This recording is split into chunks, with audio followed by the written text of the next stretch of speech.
தற்போது நாம் தரிசித்துக் கொண்டிருக்கிற மகான் திருச்செந்தூர் தேசிக மூர்த்தி தம்பிரான் சுவாமிகள்.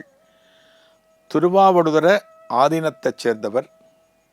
இந்த மகானுக்கு மேற்கு ராஜகோபுரத்தை, அதாவது திருச்செந்தூர் திருத்தலத்தில் மேற்கு ராஜகோபுரத்தை கட்டுகிற ஒரு பணியை முருகப்பெருமான் கொடுக்கிறான். அந்த பணியை செய்கிறார். கூலிக்கு காசு இல்லை, இலை உபதி கொடு அப்படிங்கிறார். இலை உபதி கொடுத்து பிள்ளையார் சன்னதியில் போய் பிரித்து பார்த்தா தங்கமாக மாறுது. ஒரு கட்டத்தில் தங்கமாக மாறலை, விபூதியாக இருக்குது. தொழிலாளர்கள் வந்து சொல்கிறாங்க. இவர் முருகப்பெருமான் கிட்ட முறையிடுகிறார். வேற யார்கிட்ட சொல்ல முடியும்? தேசிகமூர்த்தி தம்பிரான் சுவாமிகள் முருகப்பெருமான் கிட்ட சொல்றார், அப்பா முருகா, நீ சொன்னியே விபூதி கொடுத்தேன், எல்லாருக்கும் தங்கமாக மாறிச்சு, எல்லாரும் வேலைக்கு வந்தாங்க, வேலை மழன்னு போச்சு. இப்போ 6 நிலைகள் வரைக்கும் வந்தாயிற்று. மொத்தம் 9 நிலை. 6 நிலைகள் வரைக்கும் கட்டியாச்சு. இன்னும் 3 நிலை கட்டணும். இன்னும் இவர்களுடைய ஒத்துழைப்பு எனக்கு வேணும். இவர்களுக்கு நான் எப்படி பணம் கொடுப்பேன், எப்படி நான் கூலி கொடுப்பேன் அப்படின்னு கேட்கிறார்.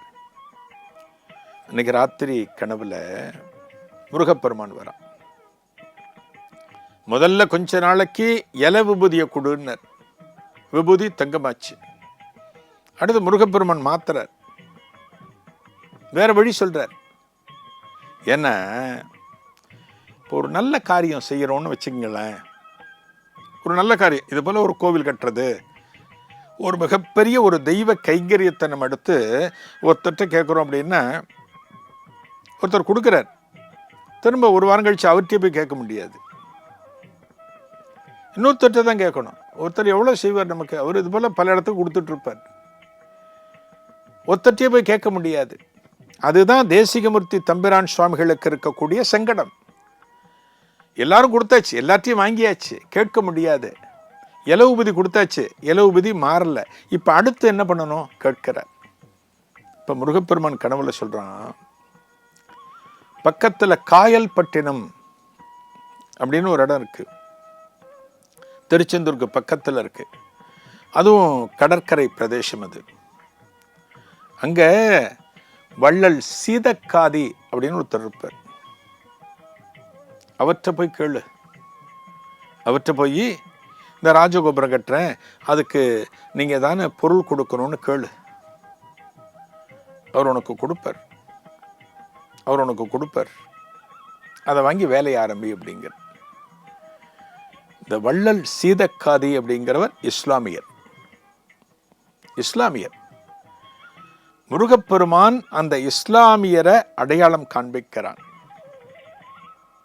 அடையாளம் காமிச்சு அவற்றேந்து வாங்கிட்டு வா அப்படிங்கிறான். எப்படி பாருங்க,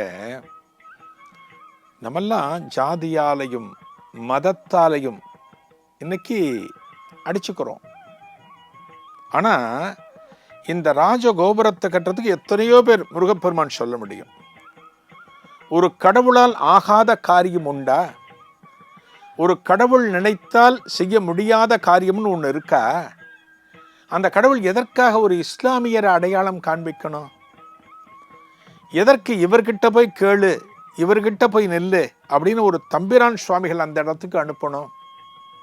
எப்பேற்பட்ட ஒரு மத நல்லிணக்கத்தை அந்த காலத்திலேயே சுமார் 300 ஆண்டுகளுக்கு முன்னால் முருகப்பெருமான் உணர்த்தி இருக்கான்னு நம்ம யோசிக்கணும். சொன்ன உடனே அடுத்த நாள் என்ன பண்றார், தேசிகமூர்த்தி தம்பிரான் சுவாமிகள் காயல்பட்டினம் போறார். காயல்பட்டினம் போனாலே அந்த வள்ளல் சீதக்காதியோட இல்லம் அத்துணை பேருக்கும் தெரியும். அத்தனை பிரபலமாக வாழ்ந்தவர்.